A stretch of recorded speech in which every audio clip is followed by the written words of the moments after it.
Saudara sekalian, hari ini kita akan membaca dari kitab Keluaran.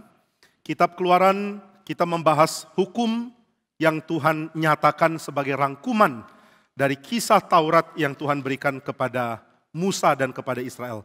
Kita membuka Keluaran 20, kita membaca ayat yang pertama sampai ayat yang ke-6. Keluaran 20 ayat pertama sampai ayat yang ke-6. Saya akan bacakan ayat-ayat ini bagi kita semua.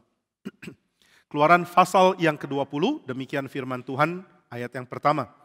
Lalu Allah mengucapkan segala firman ini. Akulah Tuhan Allahmu yang membawa engkau keluar dari tanah Mesir, dari tempat perbudakan. Jangan ada padamu Allah lain di hadapanku. Jangan membuat bagimu patung yang menyerupai apapun yang ada di langit di atas, atau yang ada di bumi di bawah, atau yang ada di dalam air di bawah bumi. Jangan sujud menyembah kepadanya atau beribadah kepadanya, sebab aku Tuhan Allahmu adalah Allah yang cemburu, yang membalaskan kesalahan bapa kepada anak-anaknya, kepada keturunan yang ketiga dan keempat dari orang-orang yang membenci aku. Tetapi aku menunjukkan kasih setia kepada beribu-ribu orang, yaitu mereka yang mengasihi aku dan yang berpegang pada perintah-perintahku. Saudara, hukum yang kedua ini adalah aturan atau ajaran sangat dalam, sangat banyak aspek dan juga cukup rumit di dalam pembahasan di filosofi dan juga dalam teologi.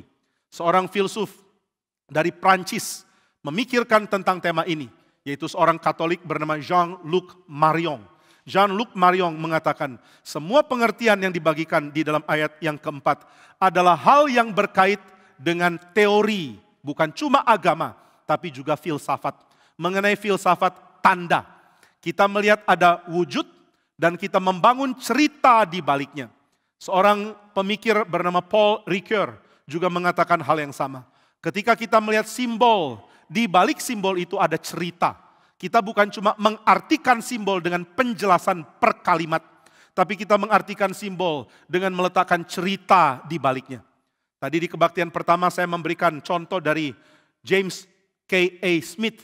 Dia mengatakan ketika kita pergi ke mall, kita akan melihat banyak ikon, banyak hal-hal yang bersifat agama. Mungkin kita mengatakan tidak, saya pergi ke mall tidak ada agama sama sekali. Di sana hanya ada foto para model dan juga iklan-iklan dari produk-produk yang dijual di sana. Tapi kalau saudara sadar, saudara akan melihat foto iklan. Di situ ada foto model. Kalau laki-laki dia tampan sekali, kalau perempuan dia cantik sekali. Dan begitu saudara melihat foto ini, saudara langsung membuat narasi di baliknya. Saudara bukan cuma lihat foto dan mengatakan, oh ini ada perempuan cantik, atau oh ini ada laki-laki tampan. Tidak, saudara membangun cerita. Dan cerita ini seringkali merupakan versi yang error dari cerita penebusan. Cerita penebusan membuat kita melihat figur-figur yang suci, lalu merasa malu. Kita melihat Allah yang suci, lalu merasa diri kita tidak layak. Di dalam Institute of Christian Religion, buku yang pertama, Calvin mengajarkan hal ini. Waktu kita mengenal Allah, langsung kita sadar diri tidak layak, diri terlalu cemar, diri terlalu kotor. Lalu kita berusaha untuk tumbuh, makin lama makin suci. Mengalahkan dosa, meninggalkan kecemaran, dan berusaha hidup untuk menyenangkan hati Tuhan. Maka kita bertumbuh di dalam kekudusan karena kita lihat Tuhan. Maka waktu kita lihat Tuhan, waktu kita memandang figur, tokoh-tokoh di dalam kitab suci, langsung kita merasa kita sangat rendah dan kita mau berjuang untuk jadi lebih baik. Jadi ketika kita memandang tentang Tuhan, kita memandang orang-orang suci, langsung rasa diri harus improve, harus lebih baik, harus tinggalkan dosa, harus setia kepada Tuhan. Saudara George Whitefield ketika dia membaca karya komentari dari seorang namanya Matthew Henry. Dia membaca komentari, dia merasa tulisan dari Matthew Henry begitu penuh dengan kerohanian yang dalam sekali. Maka waktu dia baca, dia memutuskan untuk berlutut. Dia membaca kitab suci dengan berlutut, dia membaca komentari dengan berlutut, lalu dia berdoa. Dia mengatakan, Tuhan Allah pemilik firman, Engkau rela memberikan firman ini kepada seorang hina seperti saya. Saya mau berkomitmen menghargainya. Wah, kalimat ini menggugah saya. Waktu kita membaca ada tokoh sedemikian saleh, langsung kita rasa diri minder, langsung kita rasa diri cemar, dan kita berusaha lebih baik, berusaha membangun cerita hidup ke depan harus lebih baik dari hari ini, supaya saya makin dekat Tuhan. Nah ini cerita yang kita bangun. Waktu saudara pergi ke mall, saudara lihat orang yang tampan, langsung ceritanya berubah. Bukan aku mau hidup lebih suci, tapi mulai pikir, bagaimana supaya wajahku agak mirip dia? Kalau aku kurang tampan supaya lebih tampan bagaimana? Oh, aku kurang pakai produk pembersih wajah sih. Lalu saudara lihat foto tampan langsung pergi beli pembersih wajah. Nah, ini laki-laki nggak gitu harusnya ya. Semoga enggak ya. Oke lah, saya ambil contoh perempuan lah. Waktu perempuan lihat ada foto, seorang perempuan yang cantik, perempuan yang lihat foto yang cantik langsung rasa diri kurang cantik. Saudara, ada seorang pengkhotbah mengatakan dia pernah ketemu satu jemaatnya itu adalah seorang foto model. Lalu kemudian jemaatnya ini bilang ke dia, pendeta. Dia mengatakan, Pak Pendeta, tiap kali saya ke mall, lihat wajah saya malu. Pendetanya kaget, kenapa malu? Karena di foto kok saya cantik ya. Oh, pendetanya kaget, itu kan kamu. Iya, tapi aslinya saya tidak secantik itu. Jadi waktu bercermin kaget, kok saya jelek, tapi di foto cantik. Jadi ternyata foto model pun mengalami gangguan tentang penghargaan diri waktu lihat fotonya sudah diedit sedemikian rupa. Sekarang edit gampang ya, sudah tinggal pakai fitur di HP apapun itu. Tiba-tiba foto saudara jadi agak lebih tampan sedikit, tapi jadi kurang realistis. Saudara, lebih baik yang realistis tapi orang kenal siapa engkau daripada lihat, ini siapa nih? Karena fotonya sudah di-touch dengan berbagai hal. Ketika ada shoot untuk apa itu? Untuk reforming, apalah pokoknya saya lupa podcast kita. Ada yang usulkan, Pak mau nggak Pak wajah Bapak dibikin sedikit lebih mulus? Waduh, wajah dibikin lebih mulus, saya bingung, coba kayak apa? Akhirnya dia bikin sedikit lebih mulus. Waktu saya lihat saya nggak kenal, ini siapa orang ini? Mengerikan, kenapa dia ada di sini? Lalu saya bilang, minta yang biasa aja. Minta wajah yang ada banyak gunung berapinya, itu saya. Nah saudara, waktu saudara lihat ada wajah begitu cantik, saudara langsung merasa jauh. Saudara langsung membentuk narasi, aku mesti lebih baik, tapi secara kecantikan. Maka saudara beli produk kecantikan, setelah itu saudara merasa sudah pakai produk kecantikan, kok tidak secantik dia ya? Satu kali Cristiano Ronaldo diwawancara oleh seorang pewawancara. Dia mengatakan, Pak Cristiano Ronaldo, engkau mengiklankan produk celana. Saya sudah pakai produk itu. Setelah saya pakai, saya bercermin, kok tetap beda ya? Kenapa saya tidak seperti kamu? Ya memang beda. Ini namanya beda dalam diri, bukan beda karena celananya. Nah maka saudara lihat wajah begitu cantik, langsung bentuk narasi. Aku punya perjalanan kecantikan harus menuju kepada telos, pada tujuan, yaitu wajah cantik seperti model ini. Nah itu yang ditampilkan di mall. Makanya James Smith mengatakan mall itu memberikan kepada kita narasi ibadah, tapi narasi ibadah versi palsu. Sedangkan waktu saudara bergereja, saudara dapat narasi ibadah versi yang asli. Nah itu sebabnya Paul Ricoeur mengatakan, setiap kali engkau melihat simbol, di balik simbol itu ada cerita, ada narasi. Dan ini juga ditekankan oleh Jean-Luc Marion. Dia mengatakan, waktu engkau melihat image, gambar, engkau akan bentuk narasi bisa dua. Narasi pertama adalah narasi kafir, narasi berhala. Tapi narasi kedua adalah narasi ketuhanan yang dikacaukan oleh simbol. Nah ini sesuatu yang mengagetkan saya. Maksudnya bagaimana? Maksudnya adalah ada dua jenis kesalahan penyembahan berhala. Menurut Jean-Luc Marion. Dia mengatakan kesalahan pertama adalah orang pakai gambar berhala. Lalu bentuk cerita berhala di baliknya.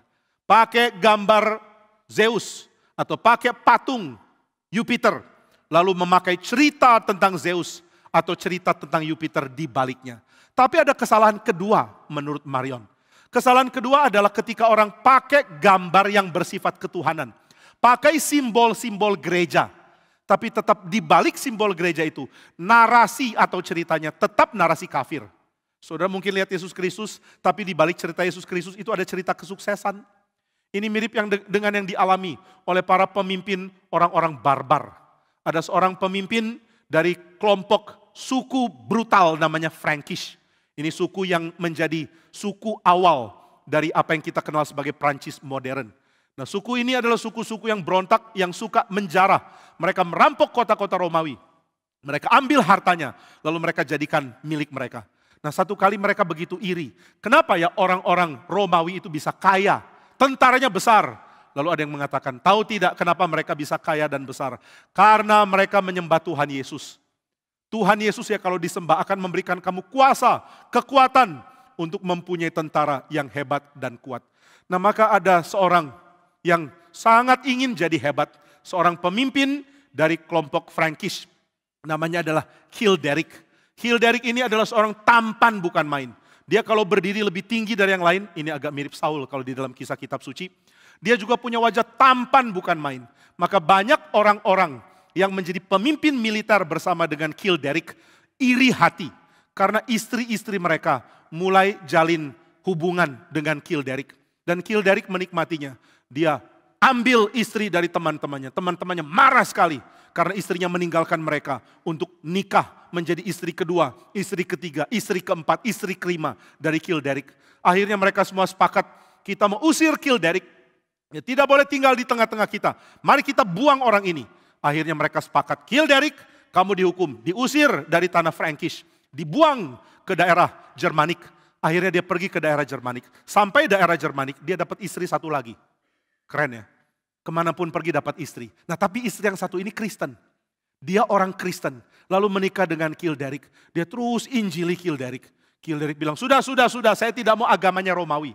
Tapi istrinya mengatakan, ini bukan agama Romawi. Ini agama yang tadinya dibenci oleh orang Romawi. Kilderic kaget. Loh ini agama bukan agama Romawi. Bukan. Ini agama tadinya mau dimusnahkan oleh orang Romawi. Roma benci agama ini. Tapi karena Tuhan kami begitu kuat, begitu hebat, maka Tuhan kami mengubah hati dari banyak orang. Nah Kilderic terus dengar, tapi dia tetap keraskan hati, enggak mau. Nah maka Kilderic terus ada di daerah Jerman. Dia terus diinjili, tapi dia tetap keras hati. Sementara itu suku Frankish dikalahkan oleh Roma, dipukul mundur dan daerah mereka diambil. Waktu pemimpin-pemimpin dari Frankish kumpul, kenapa kita kalah begini? Ada satu mengatakan, karena kita tidak ada lagi di pimpinan seperti Kilderic. Ayo panggil dia pulang. Gak bisa, saya dendam. Dia sudah ambil istri saya. Sudahlah, istri bisa dirampok dari tempat lain. Nah ini orang Frankish ya. Lu jangan rampok istri. Sudahlah, jangan kita tinggal rampok istri orang lain. Yang penting kita undang dia balik supaya kita bisa kuat, bisa perang lawan Romawi. Ayo kita undang dia balik. Maka mereka tulis surat, Dear Kilderic, memang ada kesalahpahaman antara kita. Tapi kami memaafkanmu. Mereka tulis surat, Kilderic, kami memaafkanmu. Lalu Kilderic mengatakan, gak mau, saya sangat dendam. Kamu sudah usir saya. Pasti lu kalah perang kan? Nah itu surat balikannya. Pasti kamu kalah perang karena gak ada saya. Syukurin. Waduh mereka makin stres. Ayo kita kasih upeti kepada Kilderic. Maka mereka kasih upeti yang banyak. Kilderic lihat, wih lumayan loh tambah kaya. Maka Kilderic mau pulang dan dia pimpin suku Frank menang. Perang dipimpin Kilderic terus menang. Akhirnya Kilderic jadi pemimpin utama. Setelah dia jadi pemimpin utama, dia mulai mau menjadi penguasa tunggal dari kelompok Frankish. Dia singkirkan musuh yang lain dan semua orang angkat dia menjadi pemimpin tunggal. Tapi setelah itu dia mati, kemungkinan diracuni. Maka hati-hati ya saudara, kebanyakan konflik sama orang diracunin loh. Nah Kilderic diracuni, mungkin kemudian dia mati.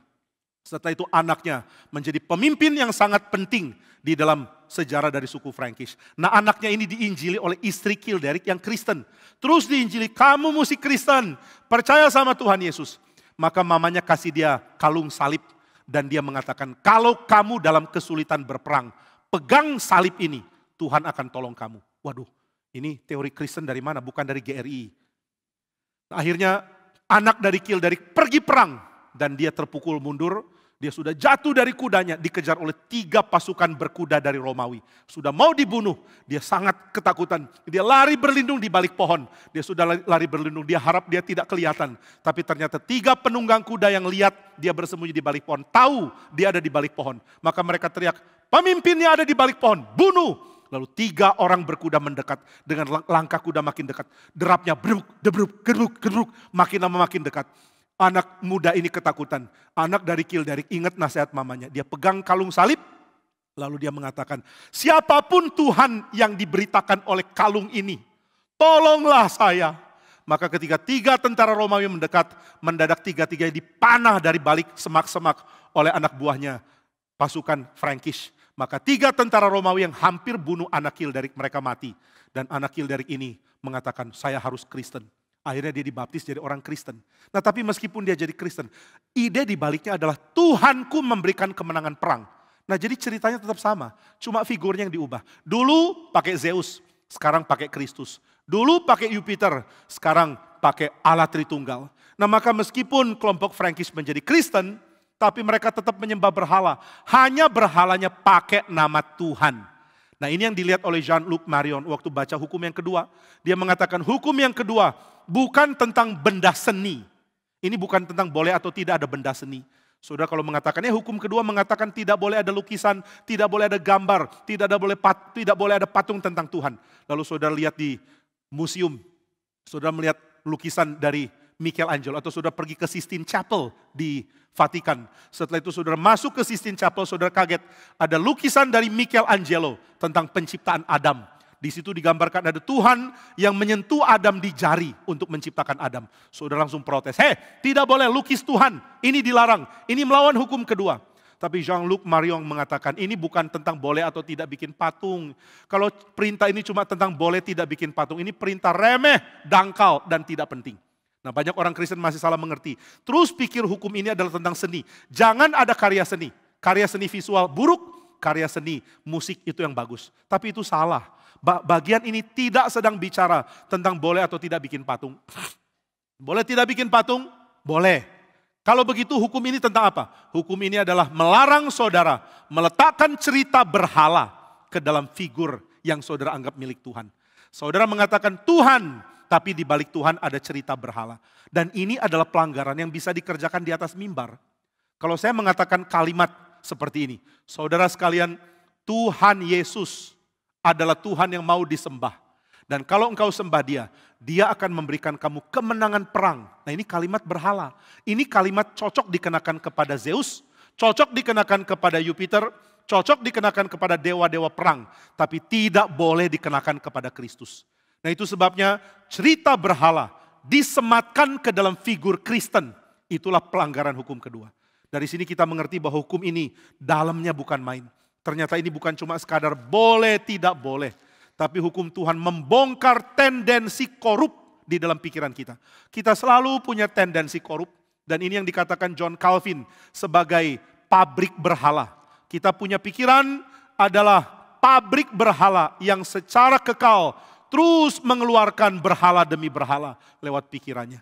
Saudara, kadang-kadang kita sulit lepas dari cerita lama kita.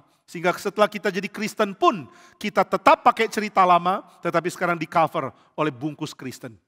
Nah, maka kita perhatikan baik-baik apa yang diperintahkan di dalam hukum yang kedua, dan dengan lebih teliti menyelidikinya. Di dalam ayat yang keempat dikatakan, jangan membuat bagimu patung yang menyerupai apapun, yang ada di langit di atas, atau yang ada di bumi di bawah, atau yang ada di dalam air di bawah bumi. Nah, ini merupakan larangan, bukan larangan seni, tapi larangan untuk membuat image dari sesuatu yang merupakan sudah image sendirinya. Ini merupakan image dari image, dan itu bukan sesuatu yang Tuhan inginkan. Nah, maka saudara sekalian, ketika 10 hukum bagian kedua ini mengatakan jangan membuat bagimu patung.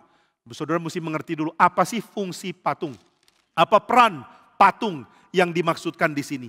Nah, saudara, ketika Alkitab berbicara tentang patung, yang dimaksudkan adalah patung sebagai wujud dari sesuatu yang tidak mungkin diwujudkan secara fisik. Apa yang tidak mungkin diwujudkan secara fisik? Surga tidak mungkin diwujudkan secara fisik. Para malaikat tidak mungkin diwujudkan secara fisik. Tuhan tidak mungkin diwujudkan secara fisik.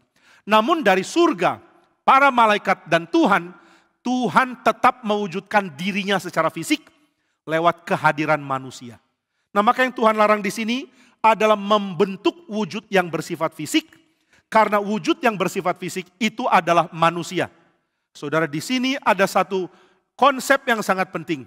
Hukum yang kedua melarang kita untuk mendegradasi manusia dan menyamakannya dengan patung. Nah, ini konsep pertama hari ini yang akan saya bahas. Manusia dihargai ketika saudara menjalankan hukum yang kedua. Apa kaitannya, Pak? Kenapa manusia bisa dihargai dengan kita menjalankan hukum kedua? Karena saudara tidak akan bikin patung. Kenapa tidak boleh bikin patung? Karena manusia adalah patungnya Allah. Waduh, ini konsep penting sekali. Di dalam kitab suci dikatakan manusia diciptakan sebagai gambar dan rupa Allah. Di sini di dalam kitab suci dikatakan Selem dan juga Demut. Ini dua berkait dengan patung.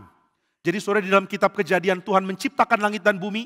Tuhan membuat bumi menjadi kuil untuk dia disembah. Dan Tuhan ingin ada image, ada patung Tuhan di tengah-tengah kuil namanya bumi. Mana patung Tuhan? Manusia adalah patung Tuhan. Nah, di sini saudara bisa melihat bahwa jauhnya Tuhan itu bisa diperantarai lewat dekatnya manusia. Ketika engkau lihat sesama manusia, engkau menikmati kehadiran Tuhan yang diperantarai. Tuhan tidak hadir langsung, tapi Tuhan diperantarai. Ada pengantara yang mewujudkan Tuhan di tengah-tengah hidup, dan pengantara itu adalah manusia. Berarti ketika saudara hidup, saudara mengimagekan Tuhan saudara sedang mewujudkan Tuhan di dalam hidup saudara, dan saudara sedang menerima wujud Tuhan di dalam hidup sesama manusia. Nah, di sini saudara akan mulai memiliki penghargaan kepada sesama manusia lebih tinggi daripada penghargaan yang pernah diberikan oleh agama manapun. Semua agama kuno punya patung berhala, hanya kekristenan dan tradisi biblikal yang mempunyai patung Tuhan di dalam diri manusia. Nah, itu sebabnya Tuhan melarang bikin patung. Kenapa? Karena kalau saudara membuat patung, saudara akan kehilangan makna tentang posisi hidup manusia. Kalau gitu manusia gunanya apa? Mengapa kita ada di tengah-tengah dunia? Mengapa kita hidup? Mengapa kita penting? Kita penting karena kita adalah image of God. Kalau kita image of God, maka kita harus hargai diri kita. Kalau orang lain adalah image of God, maka saudara harus hargai orang lain. Nah, saudara, menghargai manusia itu penting.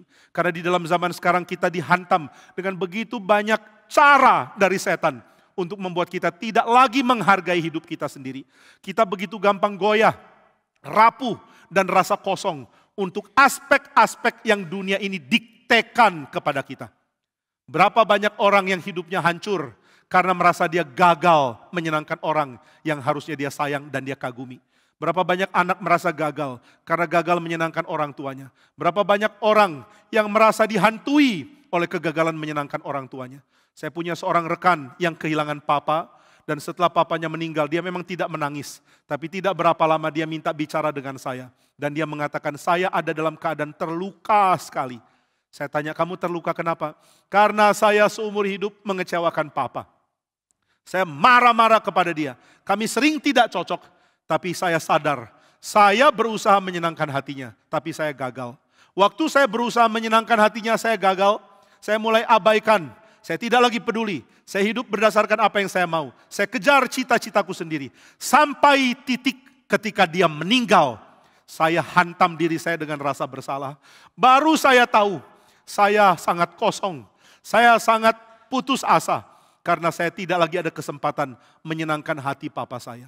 Nah, saudara sekalian, ketika kita ingin menyenangkan seseorang, lalu orang itu sudah tidak ada, baru kita sadar, kita sudah memaknai hidup dengan cara yang tidak mungkin dikejar lagi. Bagaimana hidupmu bisa dimaknai?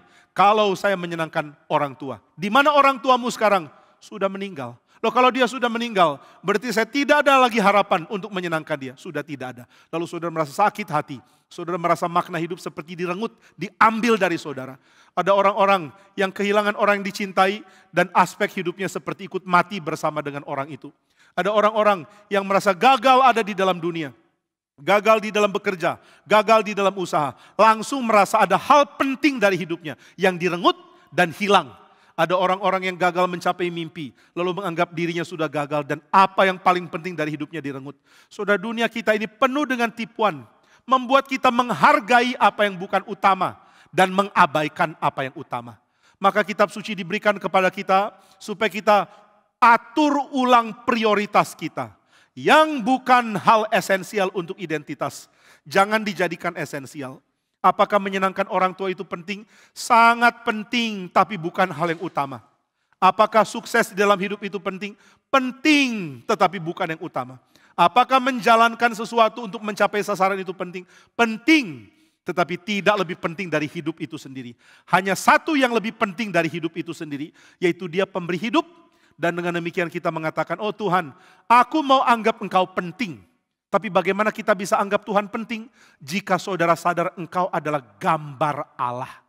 Jika engkau sadar engkau adalah gambar Allah, maka pentingnya Tuhan akan mengangkat pentingnya dirimu. Kenapa engkau penting? Karena aku gambar Allah. Kenapa sesamamu manusia penting? Karena mereka adalah gambar Allah. Kenapa tidak boleh menumpahkan darah? Karena engkau sedang menumpahkan manusia yang diciptakan berdasarkan gambar Allah. Jika ada yang menumpahkan darah manusia, darahnya harus ditumpahkan oleh manusia. Karena manusia diciptakan menurut rupa Allah. Ini dicatat di dalam kitab Kejadian 9.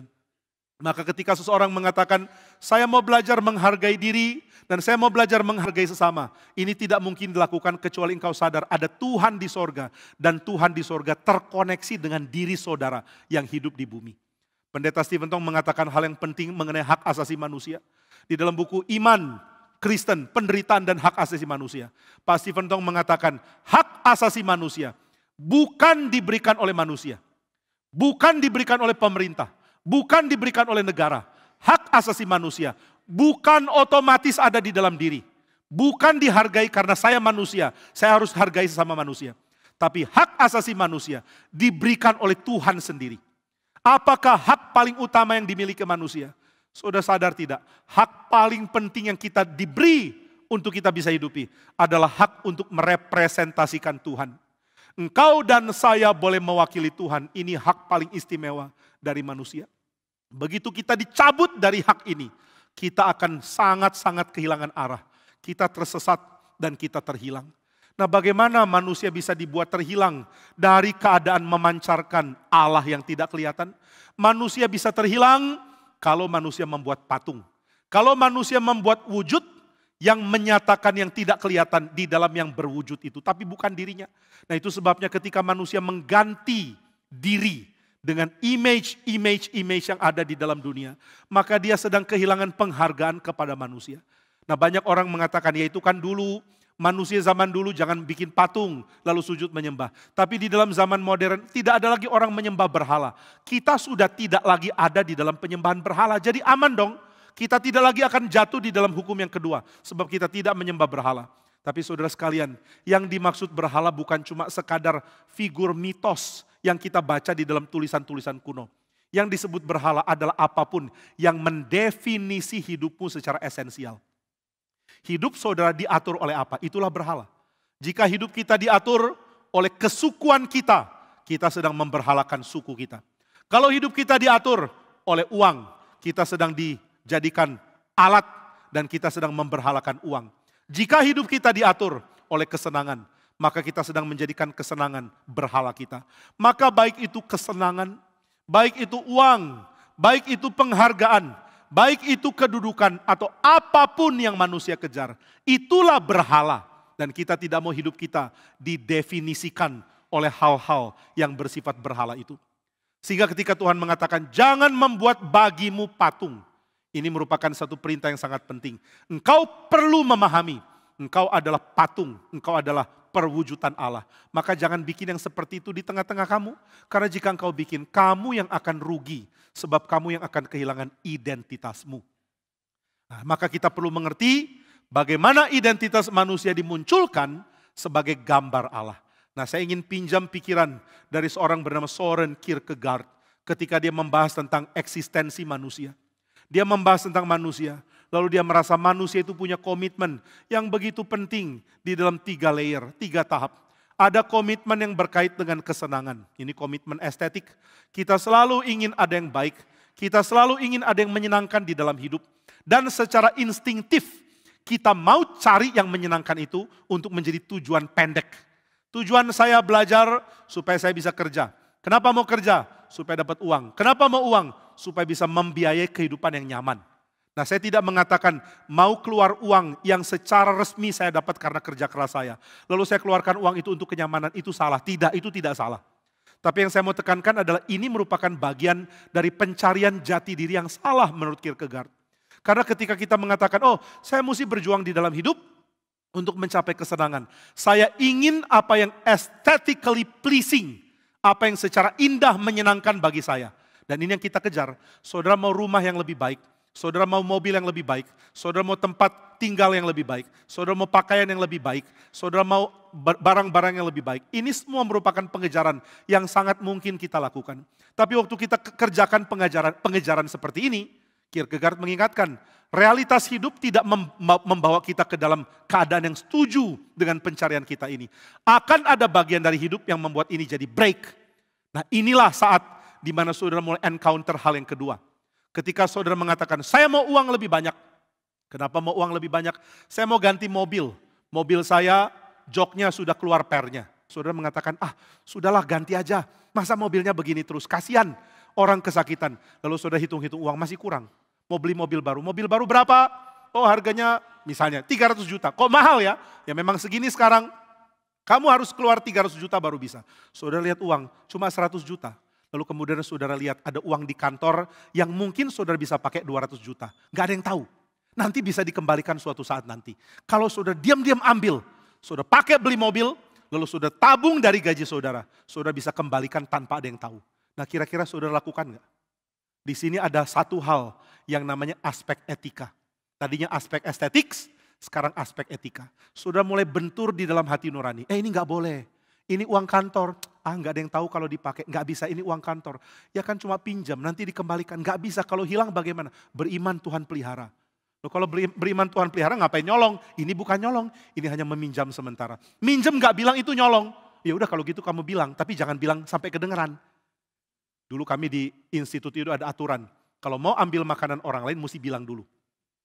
Maka kami bilang, jadi ada teman kami punya Indomie, kita ambil. Minta Indominya, lalu kita ambil. Tapi orangnya lagi gak di tempat.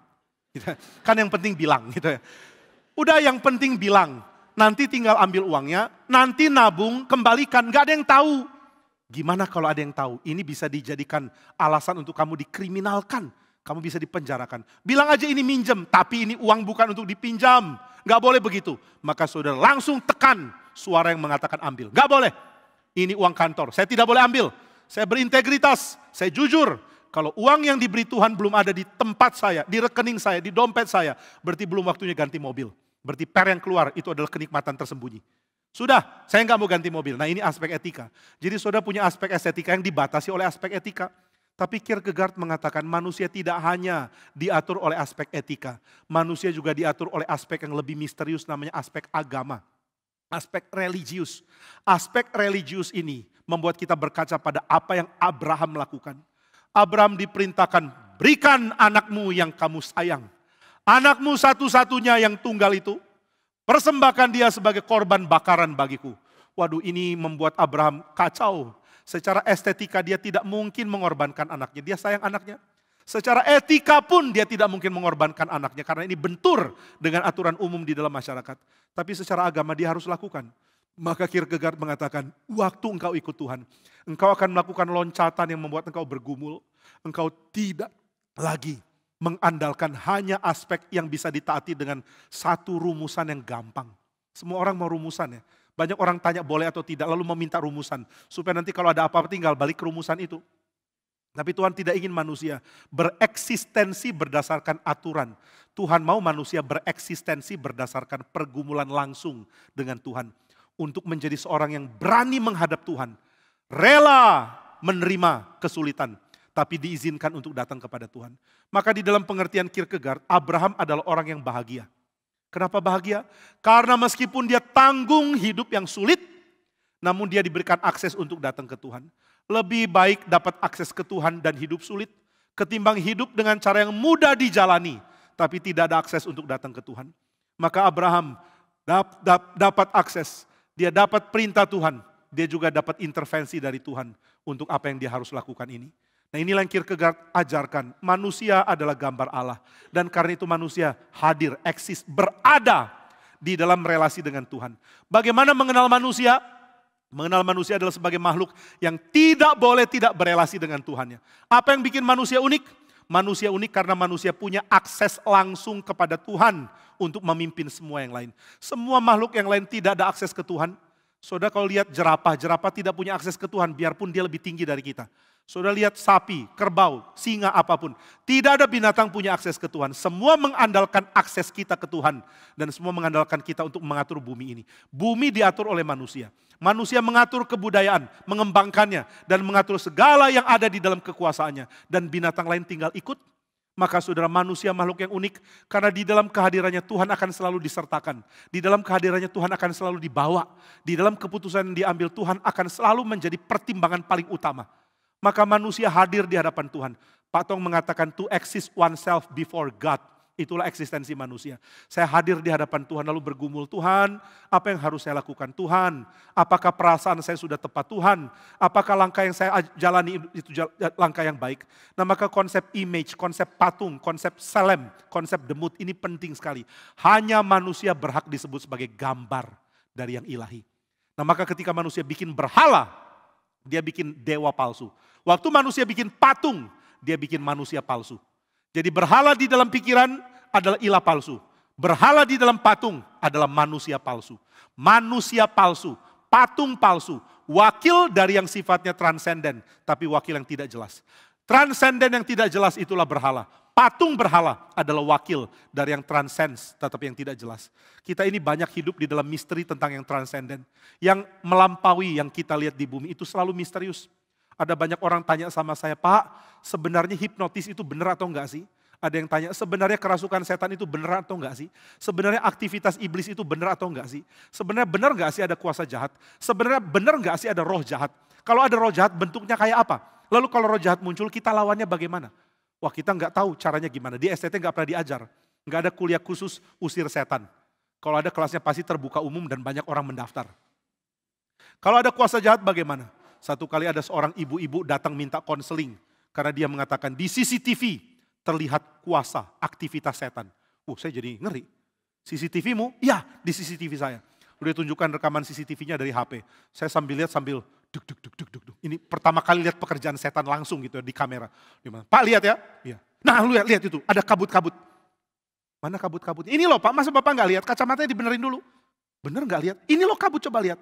Lalu saya lihat ada yang gerak-gerak sedikit. Ini mulai misterius ya. Ada yang gerak-gerak sedikit lalu hilang lagi. Lalu saya mengatakan, kayaknya serangga. Bukan Pak, serangga masa kayak gitu? Masa enggak? Iya Pak, ini bukan serangga. Coba-coba diulangi, udah lewat gitu. Mundur lagi, lihat lagi. Tuh kan lihat Pak, gak lihat loh saya. Saya kurang beriman. Jadi siapa yang beriman dia akan lihat gitu. Seek ye what you believe first gitu ya. Kamu lihat? Enggak. Bapak sih enggak percaya. Loh masa kita percaya setan? Itu loh kelihatan. Lalu saya coba lihat, seperti ada kabur-kabur sedikit. Saya enggak jelas itu apa. Nah, ini kali pertama orang mengatakan di CCTV ada setan. Saya gagal lihat. Lalu kali kedua adalah di satu cabang kita. Saya nggak usah sebut di mana ya, bukan di Karawaci lah. Mereka punya CCTV yang direkam di sebuah monitor. Dan monitor ini akan berikan sedikit tanda kalau ada yang bergerak. Tutut gitu ya. Nah berarti ada yang gerak di kamera ini. Tutut, ada yang gerak di kamera ini. Nah saya lagi duduk-duduk, ini sendirian, saya nginep di gereja itu malam-malam. Jadi saya nginep di situ untuk kebaktian besok. Nggak ada orang di situ. Koster pun nggak di situ. Ini cabang sengaja ya, undang pembicara sekaligus penjaga gereja. Oh lu mau khotbah besok sekalian jagain ya kalau ada apa-apa lawan gitu ya.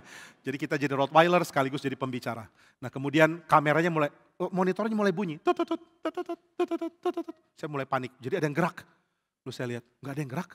Kemudian ada yang WA saya. Ada yang WA salah satu pengurus jemaat mengatakan, aman-aman kan di sana? Saya jadi khawatir. Saya reply, kenapa nggak aman ya? Saya tanya balik. Dia bilang, saya cuma tanya aman-aman enggak, jawab aja iya, kalau aman, enggak, kalau enggak aman selesai. Tapi saya tanya balik, kenapa kamu harus tanya ini? Dia bilang, karena biasanya ada yang enggak aman. Saya tanya lagi, apakah itu? Dia mengatakan, suka ada yang gerak dan terekam kamera. Waduh, saya jadi penasaran. Akhirnya saya masuk ke ruang CCTV, lihat di monitor. Karena kalau ada yang gerak-gerak terekam, saya mau tahu dong, saya udah siapkan HP mau foto. Lalu mulai bunyi, tapi enggak ada yang gerak. Saya lihat enggak ada yang gerak, saya WA. Bunyi-bunyi tapi enggak ada yang gerak.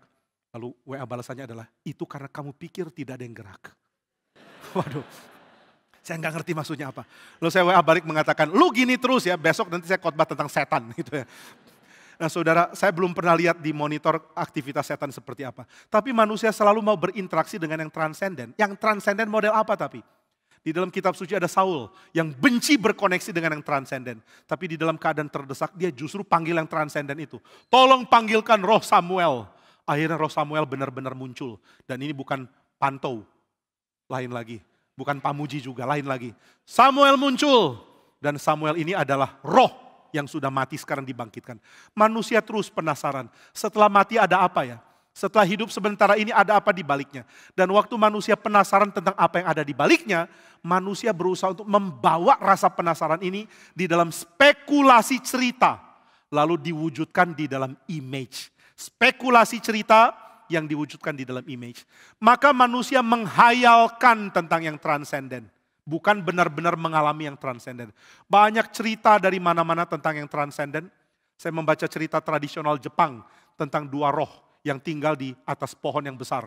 Satu roh yang tugasnya adalah menakut-nakuti anak yang bandel. Satu roh jahat lagi, tugasnya adalah menangkap anak yang bandel. Jadi kalau sudah ditakut-takuti nggak takut, ditangkap sama yang satu lagi gitu ya. Lalu dua roh ini suka nongkrong di atas pohon sambil lihat ke bawah. Ini cerita dari mana ya? Hayalan manusia. Atau benar-benar ada. Ada banyak sekali cerita. Di dalam zaman Martin Luther pun masih percaya cerita seperti ini. Martin Luther percaya kalau orang jalan-jalan sendirian tengah malam, mungkin dia akan diculik oleh makhluk hutan yang pendek-pendek. Makhluk hutan pendek yang bisa culik orang. Jadi saudara jalan sendirian bisa hilang. Kenapa bisa hilang? Diculik oleh makhluk dari hutan. Dan papanya Martin Luther juga masih percaya roh-roh jahat di bawah tanah. Nah, dia adalah pekerja tambang. Jadi dia mesti gali tambang ke bawah. Dan mereka percaya di bawah itu banyak roh jahat. Kadang-kadang mereka gali kemudian mereka keracunan nitrogen dan mati. Dan mereka percaya ini adalah roh jahat yang tutup hidung sehingga muka jadi biru dan mati. Jadi banyak sekali cerita-cerita tentang yang transenden. Dan saudara coba pikirkan ya, cerita yang dimitoskan oleh khayalan manusia. Sekarang ada wujud image-nya, ada wujud patungnya. Kenapa wujud patung ini merusak? Karena saudara akan mulai mengalami kekacauan tentang identitas manusia. Siapa manusia? Wakil dari yang transenden. Siapa patung-patung ini? Juga wakil dari yang transenden. Jadi wakil dari yang transenden yang benar siapa ya? Manusia. Lalu kenapa bikin patung-patung ini? Patung-patung ini membuat kita mempunyai kekacauan di dalam cerita. Kita tidak lagi menikmati cerita Tuhan, kita sekarang menikmati cerita spekulasi manusia. Nah sekarang saya tanya ya, di dalam Alkitab adakah cerita tentang dunia lain? Jawabannya ada. Apa isi cerita dari dunia lain itu? Cerita dari dunia lain itu bercerita tentang Tuhan yang ada di dunia lain namanya surga. Yang memperhatikan bumi dan yang mencatatkan aktivitasnya untuk memelihara bumi. Nah inilah cerita transendennya Alkitab. Jadi yang ada di atas sana adalah Tuhan yang mencintai bumi. Sedangkan di dalam cerita-cerita manusia, ada makhluk-makhluk yang tidak jelas, yang akhirnya disembah, yang mempunyai cerita-cerita yang mengerikan, dan itu diwujudkan di dalam patung-patung berhala. Jadi patung berhala merusak. Kenapa merusak? Karena patung berhala membuat manusia tidak lagi signifikan, tidak lagi relevan sebagai cerita, sebagai tokoh, sebagai figur yang mewakili cerita Tuhan. Nah ini pun terjadi di zaman modern. Kalau patung saudara bukan lagi Zeus, bukan lagi Jupiter, bukan lagi Hermes, bukan lagi semua yang lain. Tapi saudara punya patung yang lain. Kalau dulu ada dewa Zeus, kemudian wakil dari Zeus itu adalah Hermes. Sekarang saudara ada Hermes yang bentuknya tas. Gitu ya. Nah ini dewa. Dewanya dewa iklan, dewa tas mahal, dewa arloji mahal, dewa mobil mewah, mobil atau barang-barang mewah lain. Waktu saudara membuat ikon seperti ini, maka cerita manusia langsung hilang. Cerita manusia bukan lagi cerita tentang Tuhan yang memakai manusia untuk menyatakan kehadirannya. Tuhan yang penuh cinta, mau manusia mewujudkan cinta kasih. Tuhan yang penuh keadilan, mau manusia mewujudkan keadilan. Tuhan yang penuh hikmat, mau manusia mengembangkan kebudayaan dengan hikmat. Tuhan yang penuh dengan kemurahan, mau manusia mengembangkan kebudayaan yang bermurah hati kepada mereka yang miskin. Ini yang Tuhan mau dikembangkan. Tapi karena cerita-cerita tadi, akhirnya manusia tetap punya patung yang akhirnya mengganti manusia, dan patung itu bercerita tentang alternatif dari kisah manusia. Sekarang manusia bukan lagi manusia yang imaging God, bukan lagi manusia yang membawa cerita Tuhan yang penuh cinta, penuh keadilan, dan penuh belas kasihan. Sekarang manusia bawa cerita berhala untuk dihidupi. Kenapa engkau hidup? Supaya sukses. Kenapa engkau hidup? Supaya jadi paling kaya. Kenapa kamu hidup? Supaya paling kuat, paling berkuasa. Semua mau yang paling hebat terjadi. Ada seorang rekan saya ikut acara pembinaan, pembinaan untuk menteri dan lain-lain. Apa ya? Ya? Lemhanas, ikut Lemhanas. Lalu dia mengatakan, Pak ikut Lemhanas aja, kan ada jalurnya lewat Pak Benyamin Intan, ikut aja. Saya tanya kenapa? Nanti dapat topi. Emang kenapa kalau dapat topi? Oh kalau Bapak ditilang, tunjukkan topi itu, lepas katanya. Saya mengatakan, maaf saya sudah ada yang lain. Apa itu? KTP. Memang kenapa? Begitu Pak polisi lihat KTP pendeta, lepas. Ini bukan, ya apa boleh buat lah. Pokoknya kalau mereka bilang, SIM dan STNK, saya keluarin KTP.